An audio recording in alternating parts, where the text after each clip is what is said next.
We've been fighting a long time, and we have all lost so very much, so many loved ones gone. But you are not alone. There are pockets of resistance all around the planet. We are at the brink. They pack a lot of firepower, but the T-600s are heavy and slow. They are primitive design. Who's that? If you can't outrun them, I don't know. then you have one option. Their motor cortex is partially exposed to the back of their neck. A knife to this area will disorient their tracking device, but not for long. Above all, stay alive. You have no idea how important you are. This is John Connor.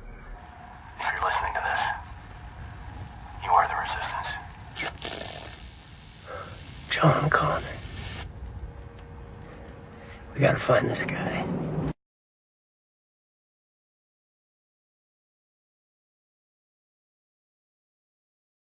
One of our scientists says it may be theoretically possible for Sarah's vagina to collapse into a black hole.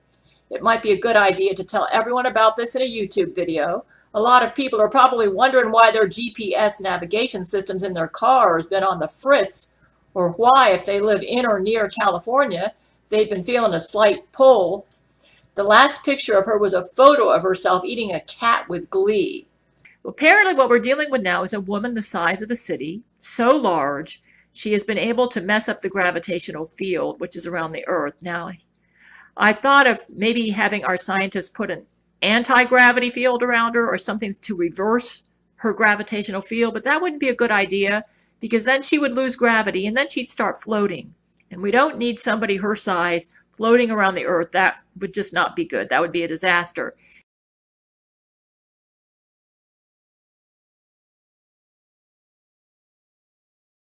The fathers are losing contact with their children.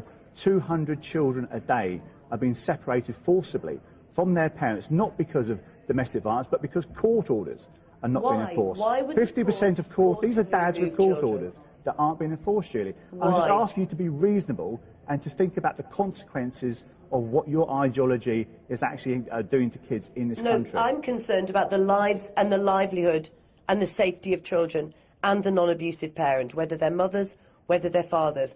Where are these 200 children being forced away apart from a non-abusive parent? Why would judges make that order? That isn't what the courts are doing. Your research is absolutely skewed, and you're wanting to give the viewers the absolutely ridiculous idea that somehow judges are prejudiced towards fathers.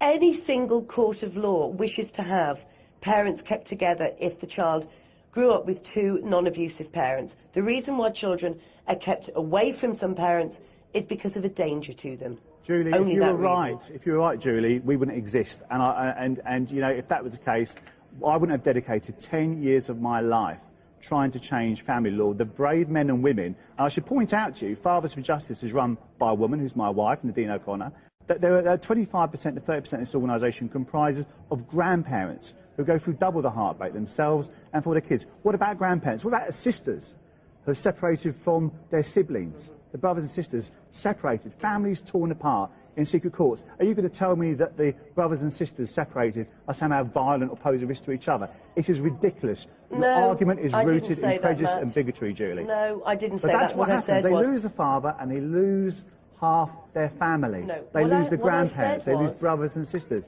they lose aunts and uncles. What I said was that we have to look at the best interests of the children. We have to look at the best interests of women who may be in danger from sustained and chronic domestic abuse, and we have to look at the reality of the effect on children of witnessing and experiencing that secondhand. Okay, final word. The reason why children are kept away from abusive parents is because of danger to them. Okay, Julie, we're out of time.